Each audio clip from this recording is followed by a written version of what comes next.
No! No! No! Those were good fucking trials! No! No! God damn it!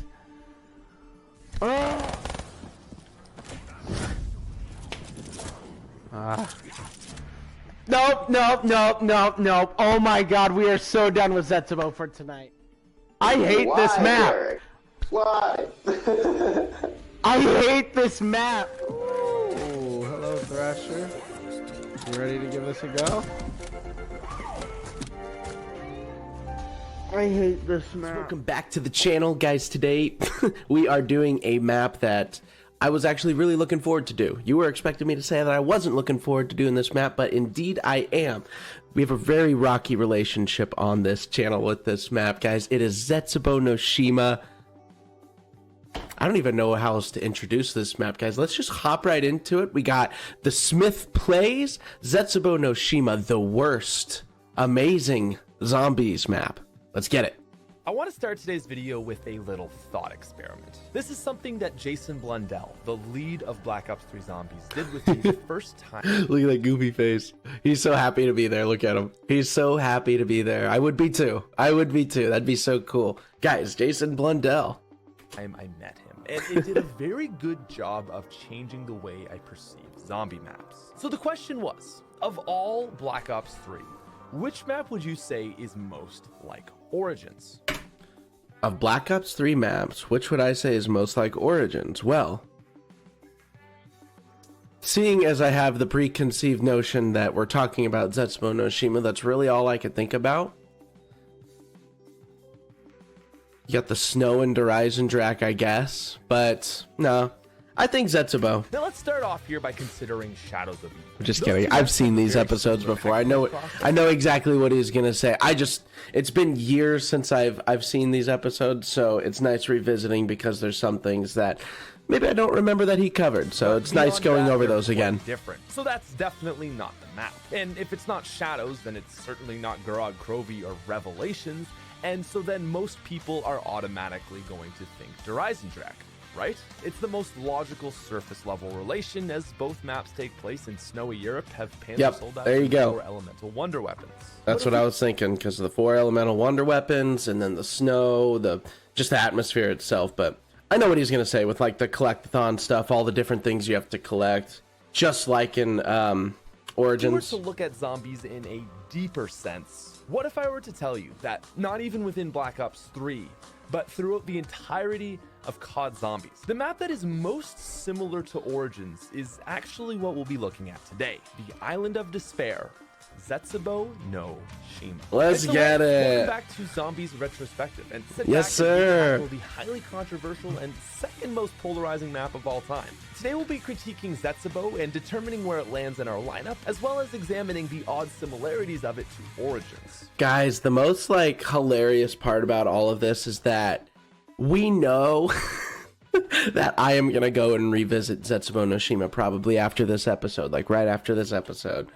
We're gonna have to do the Easter egg, and guys, like I said, we have a rocky relationship with Zetsubou, so hopefully no troubles. Hopefully Zetsubou Easter egg run is a smooth run, guys. Leave a like for the smooth run on Zetsubou, please. Now, before we get into it, only half of you guys watching are currently subscribed, so if you could please hit that button to help us out, that would be amazing. And while you're at it, go subscribe to Pat, guys. These videos are bangers. So I think the most widespread held opinion of Zetsubou no Shima is probably something like, it's good, but I don't really like the setup, and it's not as exciting as the other BO3 maps. Despite this, however, there is still a huge group of people who tend to like this map a lot. Tim Hansen referred to it as a beauty in disguise in his review series, and a sizable chunk of the community has referred to it as one of the most underrated maps. So yeah, I think that for what it is, you know, with it being a Black Ops 3 map, I think that there's some high expectations there, and then like when you go into it, maybe the average player feels a little bit underwhelmed, but then once you get to know the map and like you start to do it and the story, the Easter egg and all of that, it actually does fall under this underrated maps category, in my opinion. I think that, I mean, though we do have those troubles on this channel with this map, I think that this map definitely aged very well. It's a map that even I can go back and revisit. I will just sit here and meme all day about how much I don't like Zetsubou no Shima, but when it comes down to it, Zetsubou no Shima is actually a great map. I actually don't mind it that much. I have my qualms. I have my qualms with it. Seems that people feel the same way about Moon as they do Zet, but actually in reverse. The general opinion of Moon is that it's an amazing map, but the idea that it's a poorly laid out mess is also quite equally valid. Yeah. With Zetsubou, it's the opposite. You gotta run in that straight line around the map to get everywhere you're going. I'd agree. Moon is great, but poorly laid out. The default tends to be that it's a lesser map, but the equally valid contrarian point stands as well. Zetsubou is in fact really good, despite hoarding some flaws. So where should we start with this map today? That is to ask, is there a cornerstone? Probably feature of gameplay. Zetsubou no Shima? Let's talk about gameplay the thing first. That stands out to me the most on this map is actually going to be atmosphere. Atmosphere, I believe atmosphere okay. is the driving feature of Zetsubou no Shima. And this is actually in Fair point. Dude, Zetsubou no Shima, and it looks like we got a screenshot of Mob of the Dead here. I was about to say that Zetsubou no Shima is like one of those maps that just falls under, like, I'm glad he's talking about atmosphere first, because like Zetsubou no Shima, Mob of the Dead, Verrucht, Knocked Down Toten, all great maps for the atmosphere because of just like the scare factor. I think Zetsubou no Shima has that doom and gloom, like swampy. Yes, I'm glad we're talking about this. Apart from Mob of the Dead, the last time we saw a map purely build itself on atmosphere like this was all the way back in Verrucht. Now, being the map to revolve around Takeo, Zetsubou mirrors his personality, and so it's incredibly solemn. Gone are the days of oorah, maggot bags, and heavy metal blasting in your ears. Zetsubou has a very somber tone right from the beginning. It's quiet, but there's beauty in the deep emotion that it lays out. But Zet is also far from being one-sided. From spawn, the map communicates a hidden mystique, which of course players do come to find as they play. There are also tons of elements of horror, which over time tend to land more as a general creepiness rather than inspiring true fear like Verrucht. But overall, Zetsubou blends a serious tone with mystique and touches of horror to achieve a truly unique setting. As for the map itself, Zetsubou is beautiful, and its environments manage to be dynamic despite actually remaining quite similar. You know, and I think that all of the Black Ops 3 maps did a great job of making all the maps feel good when you play them. Like the atmosphere, like just kind of like the map itself, just like all of them just feel good. Like Dreisendrach could be arguably like maybe the standout one that doesn't meet highest expectations. Like we talked about last episode and that, and the Dreisendrach episode about how it's a great map, but it's not very pretty. It's not a very pretty map. It's not a great one to look at. Yeah, I think, yeah.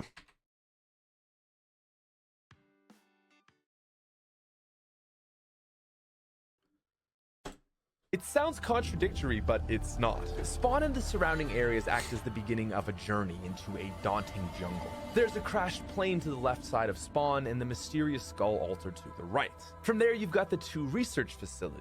Facility A sits atop the hill next to the giant spider cave, and Facility B rests down below in a damp swamp. Guys, I remember like my first time playing Zetsubou no Shima. I remember I went like the wrong way, whichever way that one was. I think A, Facility A. It's not the way that the trials are, the way that you're supposed to go.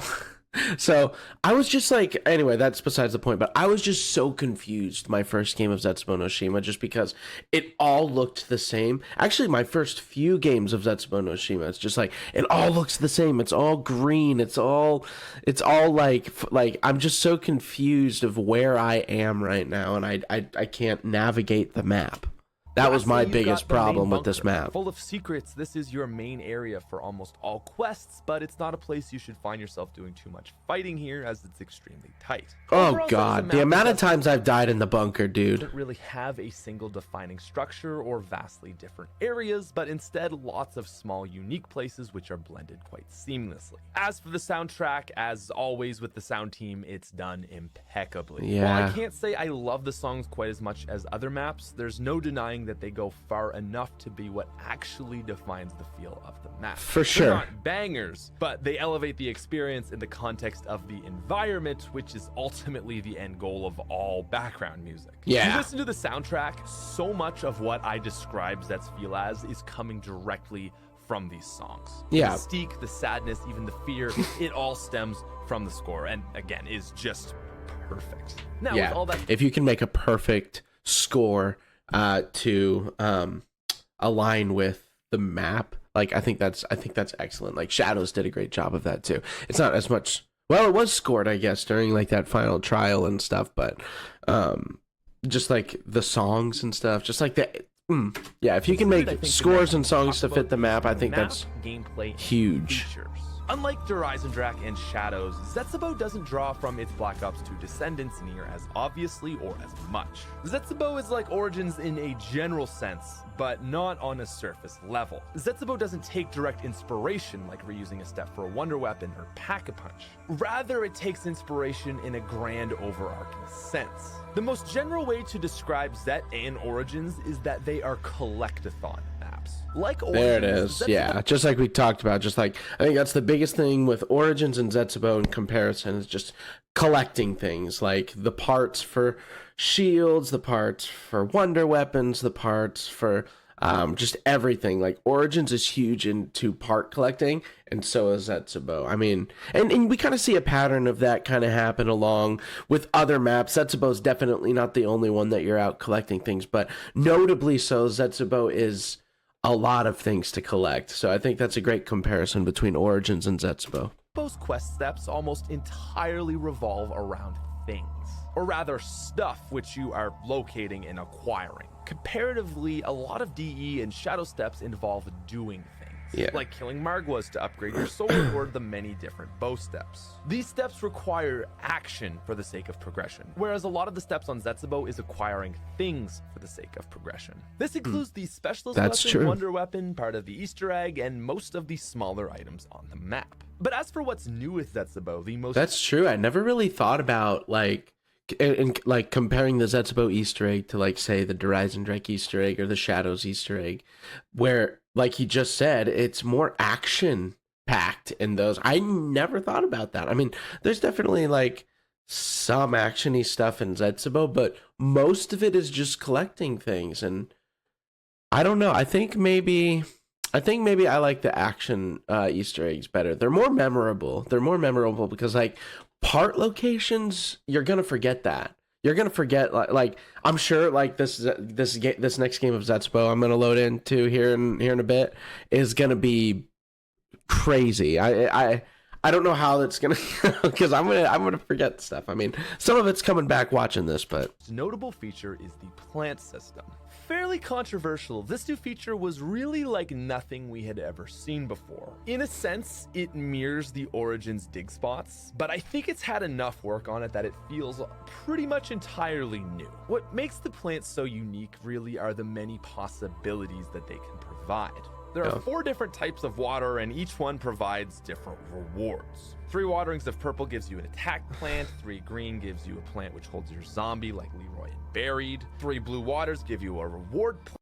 see, and like who has time to memorize that? Plants, but I it's always more forget which complicated color than that. is Mixing all associated with 3 what. colors will give you a fruit plant, which gives you a free perk. Things also get more That one I do complicated as remember. Shooting plants with the KT4 gives you an improved reward plant. It's kind of like how the golden shovel gives you improved rewards on Origins, so there is a connection there, but it's loose. The plants go way deeper, and there's even an imprint plant which clones your character's current build so that when you die, you respawn exactly as you were with all your stuff. And Yeah. so overall, the That's plant really system cool. I've never actually used one. Well, no, I have. I've accidentally used one, not knowing that I set it up, and then like it happened. I'm like, whoa, what the fuck? And I think it was on stream too. It was very. I should like. It was. I didn't like. It was at the very start of this channel. I didn't know how to like clip things. I didn't know how to do all that. I just started my Twitch, so like, but it like happened on stream, and I was like, whoa, that was crazy. That is a good idea, but I didn't it's know what also was a going system on. which has been criticized. It takes 3 full round changes to get your reward, and Oh, so the God. main complaint is that it's tedious. Especially considering that a lot of these rewards aren't that monumental, I think it's a very fair argument. Beyond their involvement with the Easter egg, they should have added in a better reward, like the red dig site perk bottles, to make them more worthwhile. Now, beyond plants, Zetsubou also sees some new enemies. Spider rounds essentially act as a more thematically appropriate dog round, but thrashers are what I want to talk about. Thrashers are like the Panzer and Margwa, a mid-round... So leave it down in the comments, what's your favorite boss zombie from Black Ops 3? I think I would give it to the Panzer. Even though it's a reused thing from Black Ops 2, I think I'd still give it to the Panzer, because Margwas, they're cool, but I mean, you got to kind of like wait for like the shot to be open. Panzers, you could just do damage. Bop, bop, bop, bop, do damage. There's, places that you'd want to aim for, but still, you could just fire anywhere on a Panzer and just do damage. For the Thrasher here, yeah, it's like, again, targeted areas. Boss designed to shake gameplay up from the stale monotony of training. They can one-shot players without jug and will actually swallow down teammates whole. That too, they do massive amount of damage, like unfair amount of damage. Is quite questionable, however. Their spawn rate is very high, and they're even prevalent in the first 5 rounds of the map. And what makes them normal zombies can turn into them, but rather the drain on resources that they cause. Zetsubou is an expensive map, and it constrains the player's resources at all turns. And they don't give any points. You're spending so much ammo, and I don't think they give you any points. At least I don't think they do. Thrashers do not provide the player with any reward whatsoever. No points, no parts, and no drops. No points. This makes Thrashers a huge waste of ammo, so that your progression through a map which is already constrained is now even worse. You can certainly mitigate their spawn rate, but they always find a way to pop up, and so overall I find them to be annoying, despite like you can sort of control it with like make sure like you're popping the spores as you see them, so that no trains of zombies are going to run into them and turn into them. But yeah, they'll still pop up out of the ground right from underneath your feet, and they'll get you. Well designed mid boss. Other than that, Zetsubou didn't really add a lot in terms of features. One new item was the gas mask, which basically just works as a defensive piece against the orange Thrasher spores. It's nothing particularly amazing, but I do like that the spores can be shot with the upgraded Wonder Weapon to give the player a speed boost. Speaking of Wonder Weapons, let's talk about them, shall we? Zetsubou's specialist weapon is the Skull of Nansapwe, and it's absolutely fantastic. It has the ability to temporarily stop zombies or completely melt them from the inside out. Dude, the Skull of Nansapwe is easily the best specialist weapon in Black Ops 3 Zombies. I will say it. Dude, it is so good. It is so good. I would even go so far to say and it's perfect for this map. Weapon, which says a lot considering that they're all amazing. And not only is it powerful, it's also thematic. Minus the Annihilator. Not amazing. Perfect for the map. Really, my only complaint with it is that you can't carry all parts at once in solo. To acquire it, you have to cleanse skulls at 4 unique altars, kind of like a tablet meets generator step from Origins. The problem with this step, however, is that you can only carry 1 skull at a time, so players need to run back and forth 4 times just to unlock the final ritual step. I think it's not that bad. I'm gonna argue it's not that bad, because where you're picking up the skull is pretty close to central on the map anyway, so you're gonna be passing through there a lot, so it's not that much of an inconvenience picking up 1 skull, going to do the trial, and then like running through that area again and dropping it off and picking up the next skull and going to do the next one. It's not too bad. Step that's more tedious than it needs to be, especially because Zetsubou already has a lot of other steps which are drawn out. Fortunately, that's fair. There's so much more going on. There's so much I need to be doing right now that that's true. It is sort of a waste of time, but again, it's not too bad. The altars are close by, so it's not awful, but it does contribute to Zet's biggest. You just sort of do it when you get to it. Also has a main wonder weapon which can be held by all 4 players, and it's the KT-4. Now let's just be honest here. The KT-4 is easily the worst weapon in Black Ops 3 Zombies. So I remember when this video came out, and I remember this part specifically when he was talking about the KT-4, because he said is easily the worst weapon in Black Ops 3 Zombies. And that is so not true, because there are easily like the starting pistol. So I'm hoping that maybe this was just a mistake, but I'm sure he meant like easily the worst wonder weapon in Black Ops 3 Zombies. I'm hoping, because if it's the other way around,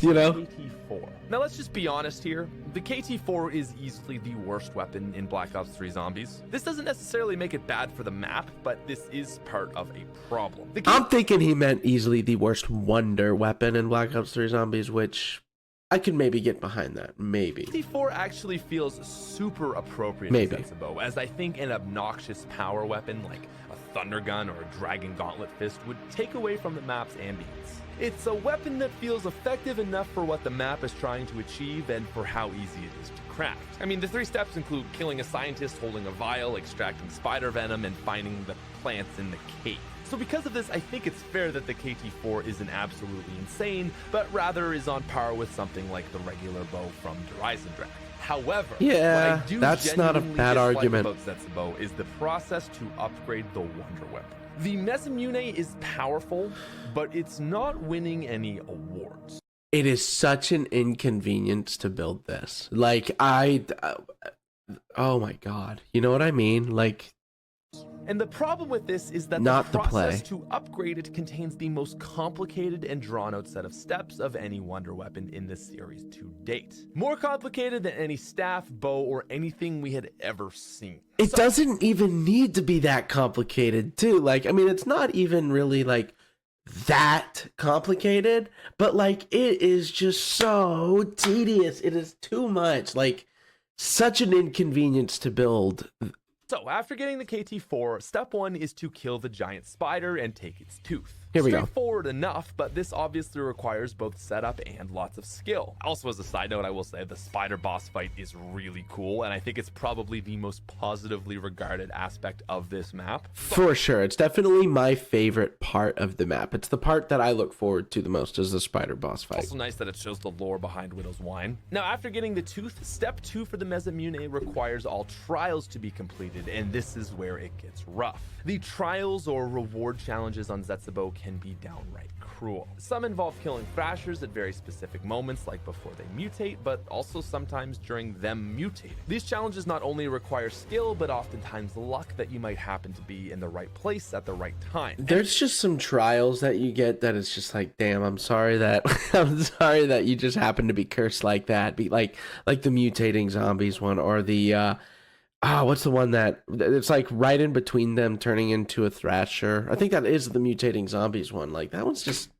And for this reason, That's I find cheeks, some bro. of the more difficult ones extremely frustrating. To make matters worse, 4-player games require all players to beat all 3 of them, so the odds that someone gets a rough trial is very likely. Once the long That one's not too tasks bad. of the trials are completed, players need only wait for lightning to strike the platform like a shield That- held out. Then you can go to Facility B, zap the control panel, go down into the cage, and get your second piece. Which, by That the step's way, not is bad. a liquid divinium. Cool or lazy? I'm still not really sure. Anyway, step True. 3 is the Yeah, I least don't know. challenging, but I think it fits. I think that, like, I think I'm gonna lean towards cool, not, I think it still fits. the worst. You must get rainbow water, head back down into the crystal cave, and reveal a hidden plant spot. And oh, hey, you guessed it, to grow this plant, you need to water it 3 times over 3 rounds. It's not a step that's hard, but it's a step which is tedious. And doesn't sure, make sense. Actually, I'm not the first to note that the game literally requires you to water a plant underwater. Zetsubou is on some SpongeBob SquarePants logic. Bro. Now, you do all this for a weapon which is basically a mashup of the Sliquifier with a Fire Staff charge. I was gonna say that earlier.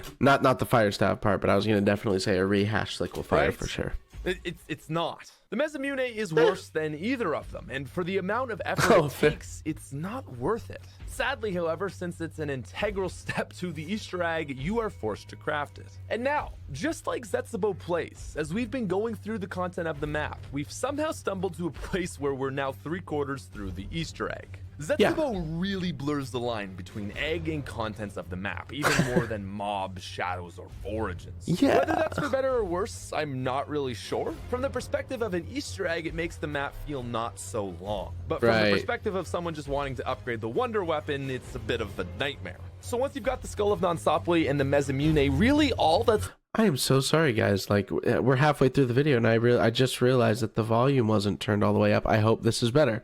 Jeez, guys, I'm so sorry.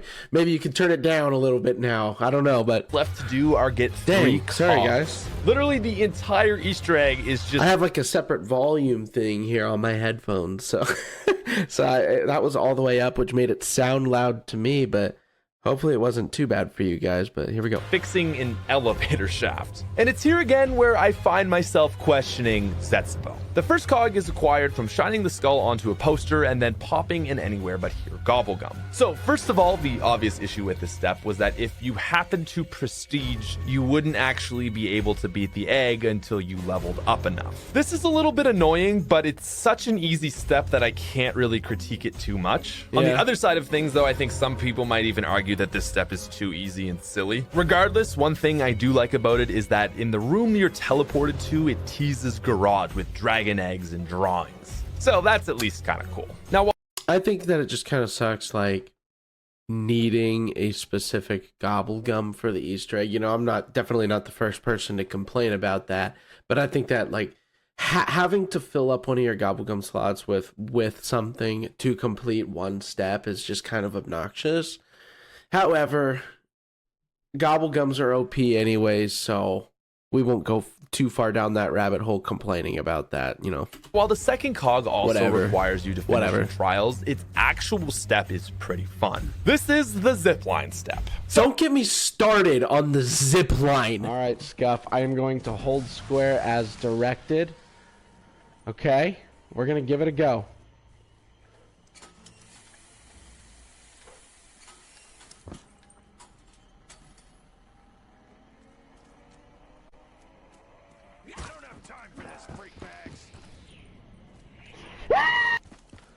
This sucks so frickin' bad. I wanna die, 'cause I am sad. Oh, I'm gonna hold a different gun, maybe. I don't know. In co-op, players need to ride the zipline and then have a teammate bash the console with an electrified shield. If done right, they drop down onto the dock, but if done wrong, they die and lose everything. In solo, it's easier as the player gets to control it themselves, but overall, it is an unforgiving step. I hate the trial requirement, but as a step in its own, I think it's perfect and very true to the chaotic roots of COD Zombies. But the third cog is really where I draw the line on starting to hate the Zetsubou Easter egg. Because, oh yeah, it's another plant step. So, credit where credit is due. To actually, This one is bad. I mean, oh, like, and it just sucks because, like, I will go so far, like, saying that I love RNG in my zombies games, but, like, this one just, like, it seems like, I don't know. A lot of people that I know, like, don't have problems with, like, getting the artillery shell, but, like, for me, it just never happens. It never happens, and it's so frustrating that actually get the third cog, I you can't. have to time I a can't. shot of an anti-aircraft gun and shoot down a plane. While not blow up the moon level cool, it's by far the best step in the Easter egg and is pretty For cool sure. still. However, to actually get the bullet, well, that's not so awesome. Remember that special plant we talked about? You take the blue God. water and then fertilize it with the KT4 or Mesamune to get a better reward plant? Well, yeah, one of the rewards is an artillery shell you need to take the plane down with. And oh boy, that means passing through 3 rounds for the chance to get it. Now, in my game, it took 5 attempts, 5 plants to get the bullet. Generally the most amount of plants a player can practically maintain. See, 5 attempts even really isn't, like, that bad. I'd be kind of, like, happy for 5 attempts, you know? Is 3, and so that means I had to do 2 full chunks of plant growing to get it. Now, on average, players will probably get it in their first set of 3. but That's it's what I'm saying. Like, on average, like, I know a lot of people who just get the shell just right off the bat. Boom, there it is. Just like, huh? not guaranteed. And so if you get bad RNG, then you have to fly through another 3 rounds. That's like 6 or 7 in total. It's just frustrating. It I think is, to have man, maybe it is. Preach, Pat, preach. one plant step would have been fine, but two is just too much. Come and on, like watering you know what a I plant mean? underwater, It's like the teleporting in Horizon Track. One's fine, two is too much. it doesn't even make sense. Like, I'm very used to COD Zombies and all the ridiculous ways we get things. I have no problem believing these types of magic when it comes from a seemingly mystical, otherworldly source like Samantha or Monty. But when it's coming from a plant, it just feels really lame. But Yeah. anyway, once you get your 3 Hey, I'm cogs, on board. I'm on board. I agree. it is now time for an elevator ride straight down to the depths of what is a very boring boss fight. If you can even call it a boss fight. I'll ask you, like, what is the boss here? It seems to be a giant thrasher that's stuck in a cage. Is it Takeo? I honestly still don't understand. But regardless, it's a boss which doesn't actually move. It doesn't engage with you. It's literally just an obstacle that can crush you. It's so weird, man. Real boss of this fight is the endless wave of thrashers. Those are the enemies you deal and interact with as you simply wait for the tree thing to expose itself. Yeah. I think Yeah, it's overall, definitely one of those boss fights that you just keep moving. You just keep going because the real threat is everything else that's in the pit with you. it's a pretty disappointing boss fight to end an egg, which wasn't spectacular to begin with. True. However, one thing that is very important to note on Zetsubou is that map has 2 boss fights. And I think the spider is enough to redeem this map in the category of boss fights. Fair enough, yeah, because the actual boss fight's so underwhelming. But like I said before, the spider boss fight is the reason why I look forward to it, you know? Now, Gurad and DE clearly sit above Zet in this general category, but they don't entirely shadow it. While Zet's main fight is overwhelming, I would argue Zet as a whole provides a solid boss fight experience. It's certainly more satisfying than both Shadows and Revelations. The spider serves the purpose of gigantic, scary spectacle, and the main fight serves the role as a final showdown. And so when you add them together, I think they provide enough that should satisfy players who are seeking boss encounters. So while it might be easy to rag on the main fight, I think as a whole, Zetsubou does the 3rd best job with boss fights in Black Ops 3 when you consider that the map actually gives you 2. Behind Horizon Drag and Gurad Krovi. It's certainly more impressive than the likes of Revelation, Shadows, and anything in Black Ops 2 zones. And the Yeah. cutscene that players get for beating Zet also does The boss fights in Black Ops 2. very much to redeem any feelings of being underwhelmed from the fight itself. Zetsubou's ending cutscene is heart-wrenching. Takeo meets with his ultimate self, who instantly recognizes Primus as him. The two share a very intimate conversation, and Ultimus Takeo reveals that the Emperor, the person that they've been serving their entire life to, and also a literal god in their worldview, has betrayed them. Primus Takeo is shocked as he learns the truth of his reality, but he regains his composure and informs Ultimus of what must be done.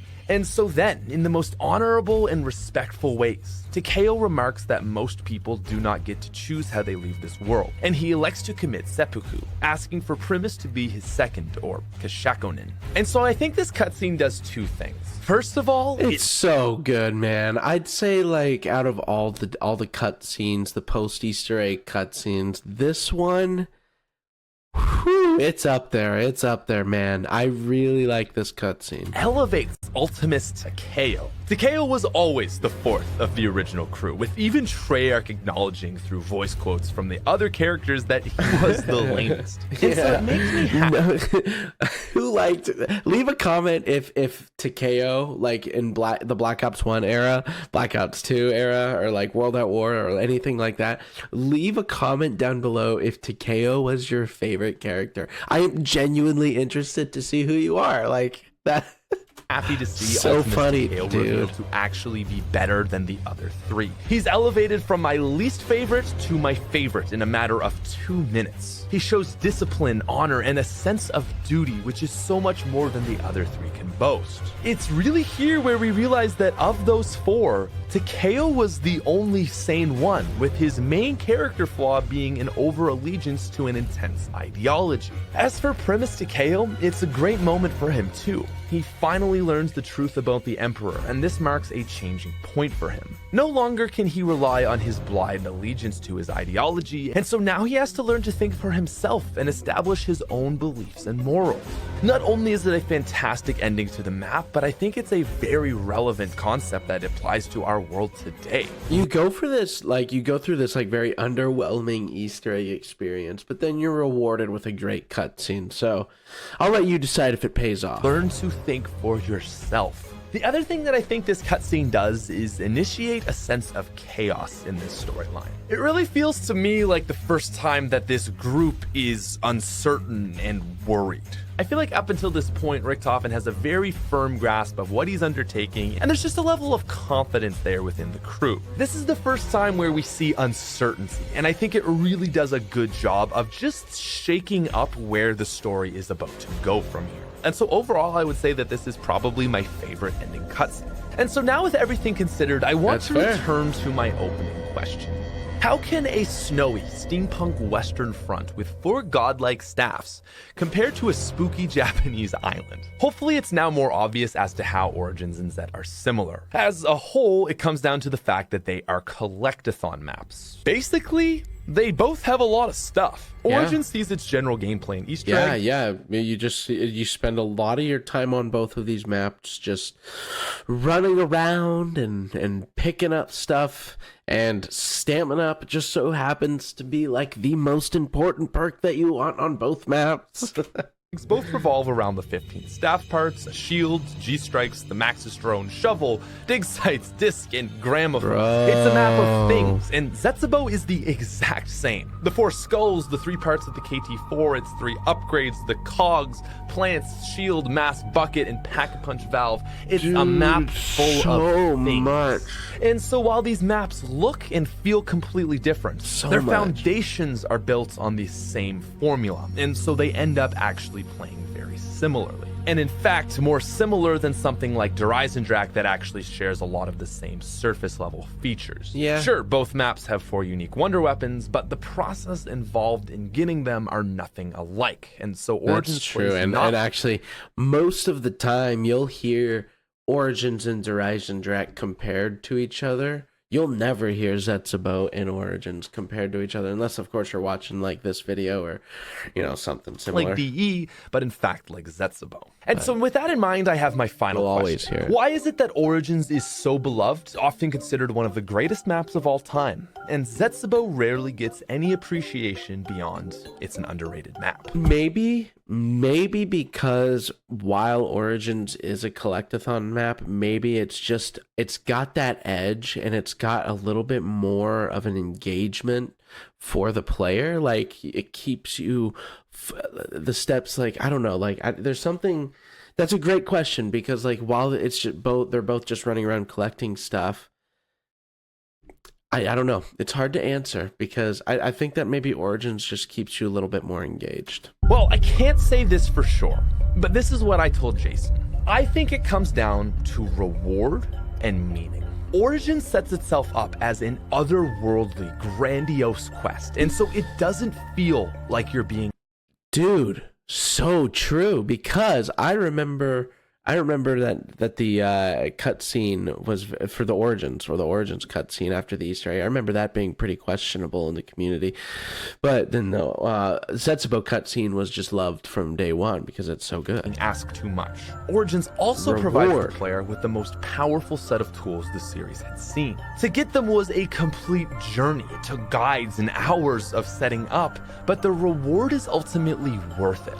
Yeah. And this is the fundamental reason why Zetsubou is less appreciated. First of all, Zetsubou asks the same thing of players as Origins does, but it doesn't deliver when we achieve its demands. Instead of an ultimate ice staff, we get the Mezamune. Those in and out of themselves... That's true, then, yeah, like this stuff too, I mean, it's... Do not compare. It's just not worth the cost to reward ratio. But I think it actually goes even deeper. When you upgrade a staff, think about how rewarding it is. experience. The icon pops up with the staff outlined in red, and Samantha chimes in with, "Though lost for centuries, the power of the ice staff is now in your hands." Well, then it also might come down to the fact that it was probably more difficult to build that staff. Like, you had to actually memorize the steps, and so like there's that reward too of putting in the hard work and actually, you know, getting the final product, which is so great. grand. The game makes Always you feel feels like good you are now a god from working hard achieving for this something. task. It's not just that the weapon is godly, but it's also the way the game congratulates you. Alternatively, in either way, Zetsubou does just not deliver. And so with all that considered, I think it's fair to say that Zetsubou fails to achieve the same status as the other greats of Black Ops 3 and really of all of Blundel's catalog.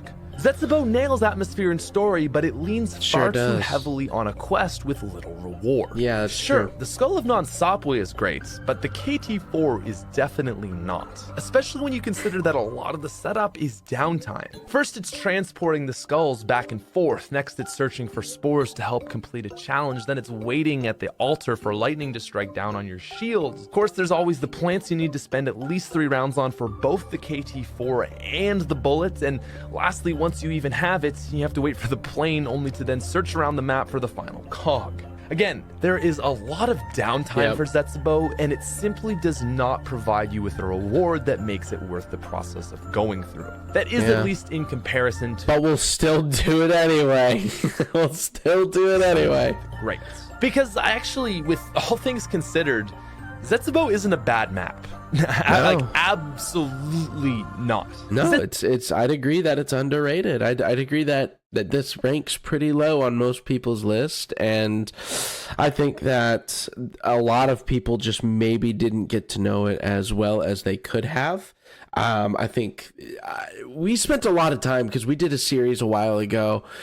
Unfortunately, I don't have much of it posted, if any of it. I'm not even sure. But we did a series where we just relived Black Ops 3 Zombies, and we spent time on each map, like 3 months of time on each map, like the actual DLC cycle as they would release. And I remember during the Zetsubou period of that series, I remember just going into it, hating this map. Like after my first attempt, I hate this map. I'm so not looking forward to game 2, game 3, game 4, just because it all looks the same. It's really hard. It's all inconvenient. It's so much to remember for collecting stuff. But then, as we progressed through the series, towards the end of that cycle, the Zetsubou cycle, and we're at the end of it, there's a bigger appreciation for this map. But if you're watching a Zetsubou video of mine, you are most likely during that video gonna hear me say, I hate this map. Zetsubou no Shima is actually one of the greatest COD Zombies maps ever made. And so true. Really, when you come down to it, the basis of my arguments, my complaints, is all relative. It sits between Dreisendrach and Gorod Krogan. Yeah, man, it's sandwiched in there between some greats. It really is, and I'd say so too on my list. It's crazy. It's crazy how you can like go into something and be like, I hate this, but then like it ranks so high on your list. So I think a lot of people fail to recognize that their view of this map is affected by the elevation of what's around it. It's a Himalayan mountain that's just not quite Mount Everest, right? Like, sure, it's not as good as DE and Garad and Shadows and Origins and Mob, but it's still a fantastic map, and it achieves success through remaining completely solemn and humble. It strays so far from the roots of COD Zombies, yet manages to deliver as a truly great and unique map. And so I think a huge source of its criticism is not necessarily unwarranted, but over-exaggerated. And that seems to be kind of like a repeating problem with a lot of maps, and I'm fault to it too. You know, I've done it too, where I've just sort of like taken on an opinion of the community or a person or something and just kind of held on to it, but then experiencing it for myself and that opinion changing That's what you got to do. You got to form your own opinions, guys. While it may not go down as the greatest map ever, I think it's something worth looking back on, picking up, and enjoying again. Because honestly, the Island of Despair might pleasantly surprise you. As a casual or hardcore experience, it can provide you with some really good times. And so despite all the criticism, I think I actually have to agree with the contrarians on this one. Zetsubou is in fact a great map. And my final rating for Zetsubou... Before he rates it, I want to give it my rating. I would put it into A tier. A tier. Shima is a 9. Oh, and I completely forgot something. Zetsubou weighs in at 24.5 Nocturne totals. 24.5 Nocturne totals. Where are we? With all that said, Zetsubou no Shima is a very strong map, and my final rating for it is a 9.3 out of 10. Ooh. S tier. Landed in his S tier, guys. That landed in his S tier. Wow. Okay. Yeah, I think I would have put it like right at the top of A tier. I guess I didn't realize that there's a double S and an S tier. I guess that makes sense. So maybe like towards the bottom of S tier. I don't know. Top of A tier, bottom of S tier, somewhere in there. Guys, thank you so much for tuning in to today's video. I had so much fun with this one because of the rocky relationship that we have with Zetsubou no Shima over here, guys. Expect some Zetsubou no Shima gameplay coming up, hopefully. I also got some other stuff that I'm going to be releasing, so if you guys are interested in any of that, make sure to subscribe as well. Would love to have you as part of the family. Leave a like on the video. You guys know the drill. I don't have to tell you. You guys take care. Peace out. We'll see you in the next one.